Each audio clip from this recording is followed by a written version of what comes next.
welcome to the B2B Growth Blueprint podcast, where we talk with entrepreneurs, founders, and leaders at B2B services, tech, and SaaS companies to learn the systems and processes they've used to create success for their business. We'll also learn from marketing and sales experts to provide insights to help you grow your business. I'm your host, Mark Osborne, and the podcast is brought to you by Modern Revenue Strategies and their 10x ROI B2B growth guarantee. Schedule a free diagnostic call to learn the fastest path to double your B2B revenues in just 90 days. Hello, and welcome to another episode of the B2B Growth Blueprint podcast. I'm your host, Mark Osborne, and today I'm very excited to welcome my guest, Roger Einstoss. Now, I'm going to read Roger's bio to make sure I get this right. Roger is the founder of Braintly.com in 2013, and they help companies connect with top talent in Latin America for software development projects. They've helped companies such as Volkswagen, Nikon, and T-Mobile, as well as many smaller startups. They help companies hire vetted nearshore software engineers and discover the power of Latin America. Research shows that companies can save 60% compared to US developers and provide top talent with outstanding skills and cultural alignment who are 100% remote. He is also a mentor at the Founder Institute, Imprelatam, Time to Talk organization, and he's part of the Entrepreneurs Organization, EO, and their chapter in Argentina. So Roger, welcome to the show. Hey, that's me. Thank you very much for having me. So I'm so excited for this conversation. Before we kind of dig into some of the topics that we have laid out, why don't you sort of tell your story to our audience? How did you kind of come to where you are today with Braintly.com? Yeah, well, I'm 36 years old. I was born and raised in Argentina. I'm a software engineer and started coding when I was 15. So when I was very, very young at high school, I knew that doing something with computers was something that I wanted to achieve. So I got my degree of software engineer, and a couple of years later, after working for different companies, I founded my company. I co-founded my company with two other business partners, and at that time, we realized that we had a big opportunity of working from Argentina to the US and also for other countries. We also worked for Spain and other countries along Europe. So we started, but we were only like 3 developers knowing how to write code. And we learned how to run a business all this way. And I would say that we keep learning. Sure. We're still learning day by day, and that's part of the but that's the best thing, I think. Got it. And so what types of projects do you work on? So, really anything related to technology or certain types of either software or programs or products? Yeah, all of our clients are small and medium-sized businesses in the US. They are technological companies. That means that we don't develop a software for someone who has an industry and build, I know, cars or doors. We always work with a technological company, Okay. creating the car product for them, or maybe some product that they want to launch. And we also work with startups, VC-backed startups and bootstrap startups, many times helping them to go from the idea to the market and create the digital product that they want to create. So it's interesting because working with both worlds, not only the startups that that they are always like pushing and moving really, really fast, but also with companies that have like established business, but they need technology to keep improving and keep growing and being up to date. So it's interesting. That's interesting. So I know you work with a lot of early stage companies, and here in so I'm in the Los Angeles area. There are boards here in LA where people go looking for technical co-founders. Someone has an idea, and now I need a technical co-founder. And I've seen other, companies like yourself that sort of claim like we can be that technical co-founder for you.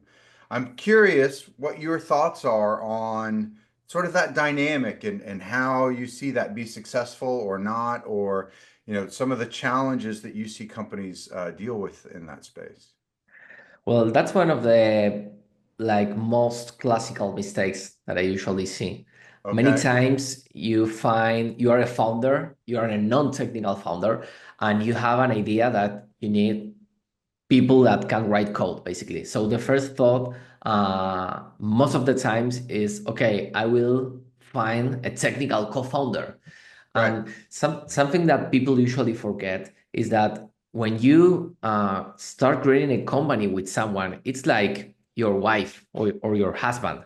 Yeah. You will spend so many time together, going through like good things and bad things. So it's always, I will say always, or most of the times, it's not the best decision just to go and find a developer and say, okay, since I don't want to pay for these hours, I will give you 50% of my company.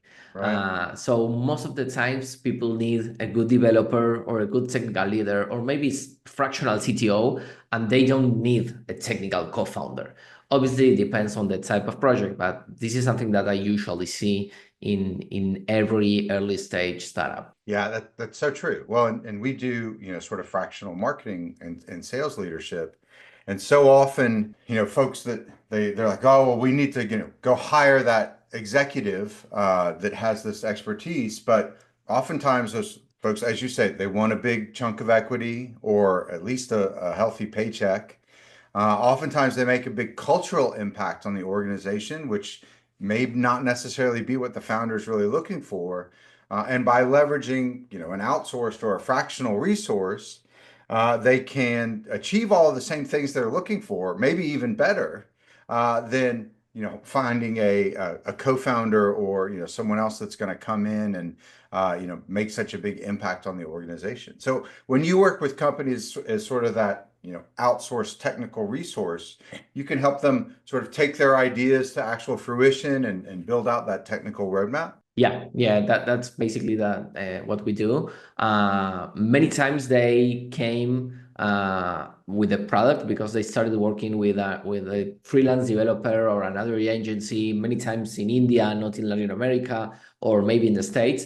And so sometimes they come with a product, but they want to make it better, or they didn't went live, or whatever. Some other times they just come with the idea and we help them figuring out how to improve the idea, because many times they have very clear the business side of the idea, which is amazing. I mean, if you are the founder, you are the CEO, you are the one who needs to be super clear about what's the problem that you are solving. And so in those cases we help them to, okay, let's go from this business idea that you have, how we can convert that idea into something digital, into an app or a website or a platform, whatever. So yeah, I personally enjoy working both with both scenarios, because they have like different challenges. When you have when you're starting from zero, like from the idea, you have the challenge of thinking the architecture, talking about software, right? The architecture and the scalability and many things that you have to think in the moment zero. And on the other side, when you receive something that has been built for someone else, the challenge is, okay, you have to make it yours. You have to Right. understand the decisions that another team made, and that's also a big challenge, but it's part of the journey. That's really interesting. So you talked about a second ago, and I want to unpack this a little bit. That sometimes maybe they worked with a developer way offshore, like in India, versus sort of near shore, like Latin America. What do you see as some of the biggest trade-offs there between sort of those two things? Why do some companies go one direction, others go another? What are the benefits to one versus the other? Well, I would say that most of the times people go first to India because of the price. Yeah, Because it's one of the biggest things is the time zone difference that you have working for India. yeah, For instance, Argentina is 1 hour ahead of Eastern time. So we are aligned with New York, Yeah. and we are 4 hours ahead of LA or San Francisco. So it's much better. You can work online with your team. You also have like a great level of English in most of the professionals that work for the States. So you don't need like translators. You don't need to work at 8 p.m. because in the other part of the world it's 9 or 10 a.m. So one of the biggest things it's time zone, obviously, and language barrier. The other thing is that people in Latin America, it's more uh, culturally aligned, but also pushy, but in a good way. Yeah. You won't find people in Latin America that only do what you say. They will always ask why, and we should do this or that. And that's very, very important when it comes to build a product because we are not robots, we are developers, and we need to think the solutions. And at the end of the day, every solution is solving a real life problem. So it's very important to have someone that will always ask why, or should we do, I don't know, we should solve this problem this way or that way. Uh, so that's, I think both are the biggest difference. Despite that, you will also find good talents in India, also in Latin America. Obviously, I'm a big fan of talent from Latin America, but you can find good talent in India too. But Sure. I think it's easier in Latin America, and this like cultural thing, it's a big thing. Well, and I think that's something that people don't think about a lot. And I've had the experience of working with developers in both nearshore and offshore, Latin America, as well as India and Eastern Europe. And the difference between working with someone who's a real advisor, who says, "So I see that you asked me to do A, B, and C. Did you think about X?"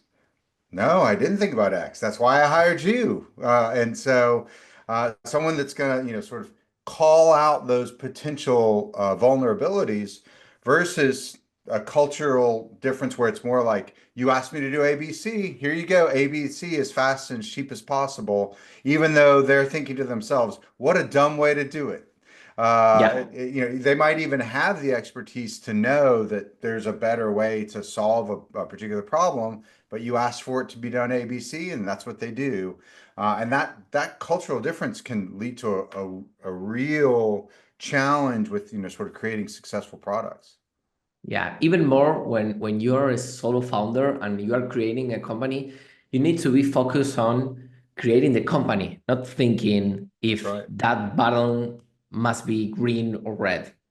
Yeah, But many times founders tend to think that they can do everything because we all have that like superhero mindset. And it's not like that. I mean, you that's have to right. focus on, I know, creating relationships or your network and going to events. Sales is one of the most important things that founders in the early stage moments needs to do. So you need to trust someone, no matter if it's a fractional CTO, a CTO, an internal team, an outsource agency, whatever. You need to trust someone that you know that they will do the job for you. That's right. Well, and you're not just, a provider of these types of services. You're also an advocate for it because you've seen it, work in your business as you've brought in, sort of other advisors to, help you grow and help you break through barriers. Talk to us about, sort of on your entrepreneurial journey, how you've seen outsourced advisors sort of impact your ability to grow and scale and break through some of those barriers. Well, I think that it's one of the keys for success. We started thinking about having advisors 2 years ago. We founded the company 13 years ago, and we started working with a coach last year, and it's life changing. Yeah, And I can understand why we didn't do it 10 years ago, but I think I have the answer. The thing is that many times when you are starting a company, you think that people won't give you time or you can pay them or I don't know.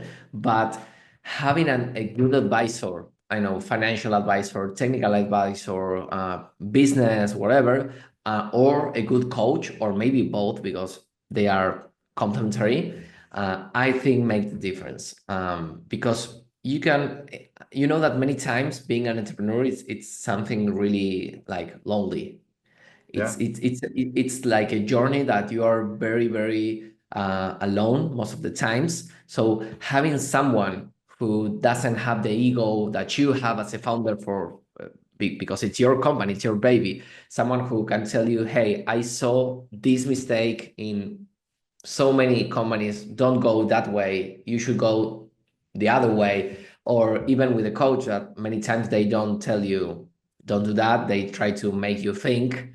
uh, it's amazing, and it will definitely change the way you see your company and build your relationships, your products, your core team, everything. Yeah, it's so interesting to see. So there's sort of two things there to unpack. The first is, and you've probably read, Gerber's book, The E-Myth or The E-Myth Revisited, which, that there's this mythology around entrepreneurs that they have to be both the visionary and the execution person Yeah, and, work infinite numbers of hours and be an expert in everything. And it's really sort of an impossible sort of role to fill versus those that are able to bring in outside expertise. And I tell the story a lot of, we decided to repaint a bathroom, here in our house. And so I watched a bunch of videos on YouTube. I went out and bought all the right equipment to do it.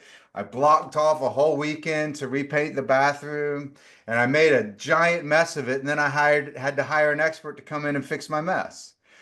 So yeah, if I had just started with hiring an expert, I wouldn't have had to waste my time and trying to learn how to do it.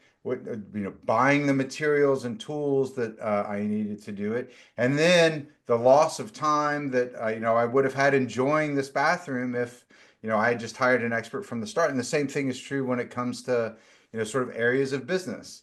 And yeah, so oftentimes I see that someone will and from the marketing and sales side, like they'll, just hire, try to figure out how to do it themselves and run their own sales team. And then it just sort of flounders along for a while and they don't know why it's not working. Or they hire an agency, but they don't have anyone to manage that agency. And so they have that same sort of challenge. Um, I know that you yourself do a lot of advising to companies through some of those organizations that you're a part of that you do some mentoring with. Tell us a little bit about that. well, I started being a mentor 2 or 3 years ago because I realized this thing that I was saying to you, that I thought, okay, I went through these situations and nobody helped me 5 years ago, 10 years ago, because I didn't ask for help. Uh, and now I feel like the need of saying, hey, if I can help someone who is going through the same path that I went, and helping him or her just avoiding some mistakes, it's something that really fulfill me. It's obviously for free because most of the advisors or even more the mentorships are free. Yeah.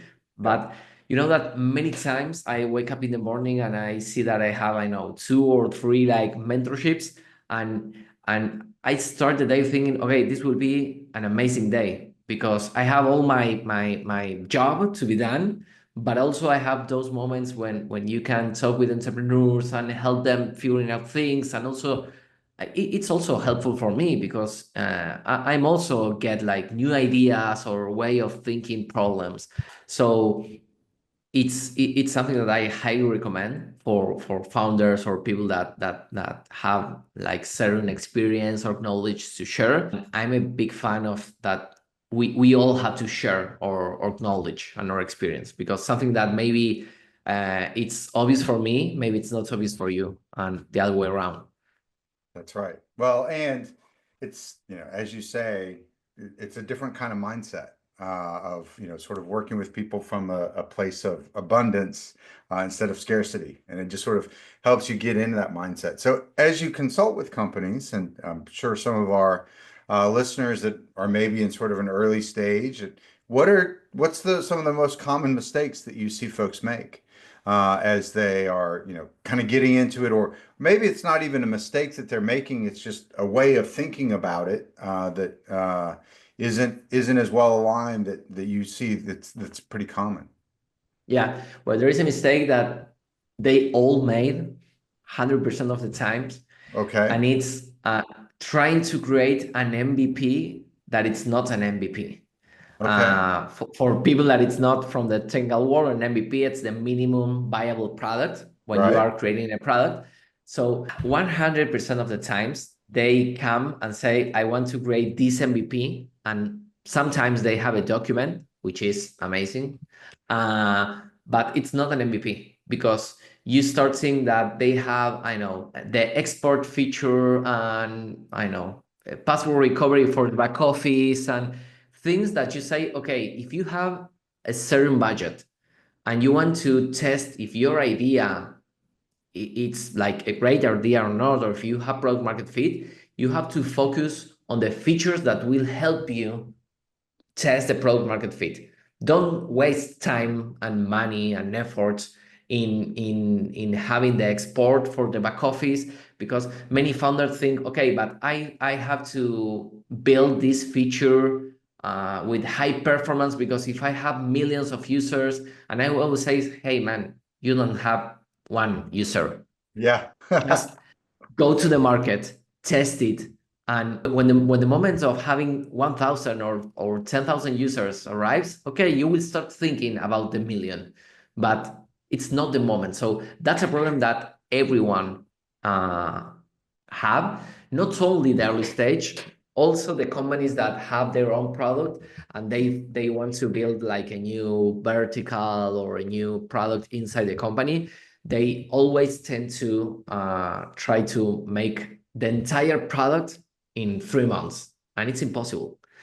And the other mistake that I usually see is people that believe in magic, that they go to an agency and they Uh-huh. want to create a big project and they want to make it in 3 months, and they go with the agency that says, okay, we can do it in 3 months.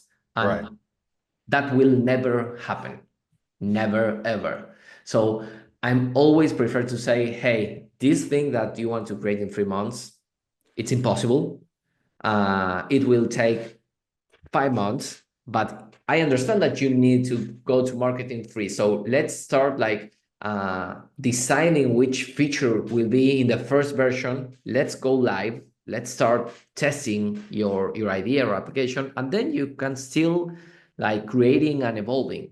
But those both are classical mistakes that I see every week, I would say. Great advice. Great advice. So, what's something that's on the horizon for you or your business that you're excited about? Well, we are working hard uh, creating new spaces for founders in different cities in the US. I'm Hmm. based in Buenos Aires, but I have a partner who is based in New York. Hmm. So in New York, specifically, we are starting with dinners for founders, but it's not like a massive event or something that you can just sign up using Luma. It's something that we joined with other companies, with two other companies that one of them do payroll and the other one do exclusively design. And we are creating dinners for founders in certain stage. For instance, I know founders from FinTech SaaS Series A. So it's an 8 or 10 founders dinner where the objective is to have only one conversation in the table and try to have like a kind of questionnaire or questions like saying, I don't know, what's the biggest pain that you are going through right now, for instance. Right. So the idea is coming back to the original idea of sharing experiences and ask for help and don't feel like you are the superhero, trying to be transparent with people that are in the same, maybe in other industry, but in the same moment that you, or fundraising or scanning the company or dealing with founder problems, whatever, and starting creating value from that. So, and that dinner will be a monthly dinner, but people will change every month. Yeah. Um, so I'm excited about that because I think it will be great for keep creating like a network and relationships, and also will add a lot of value to the people that are going to those dinners. So the first one is in 10 days. So I I can tell you in 2 weeks. That's how it went. Well, that sounds really exciting and obviously very interesting. And I love the idea of getting similar people that are at a similar place with similar problems together, because oftentimes it's not really that interesting to hear from someone that's 100 steps ahead of you. You want to talk to someone that's 1 or 2 steps ahead of you, because it Yeah, makes it a lot more real, a lot more tangible. So yeah. for in our audience, folks that are listening and really love hearing the way that you approach some of these challenges and need some of those technical resources, what's the best way for them to get in touch with you? How can they engage? Well, I'm on LinkedIn. I think that my name will appear in the name of the episode. So Yep. I think I'm the only Roger Einstoss on LinkedIn. So Okay. if they find me on LinkedIn, I will be there with my Braintly shirt. So they will recognize me. I'm also on Twitter with the same name. So yeah, those are Awesome. the best ways of finding me. Awesome. Also, Well, Roger, if you want to book a call, I think in my webpage it's also the Calendly. So, but yeah, LinkedIn. awesome. Well, Roger, thank you so much for taking the time to join us today. I really enjoyed our conversation. Thank you so much for having me, and it was a pleasure. Talk to you soon. Bye bye. Thank you for joining this episode of the B2B Growth Blueprint podcast. We hope you've gained insights to grow your business. If you enjoyed this discussion, please rate, comment, like on your favorite platform, and share to others who will find it useful. Do you know a CEO, founder, or leader at an early stage B2B services, tech, or SaaS company who would like to be a guest and share their story? Send us a note. Let's schedule a conversation.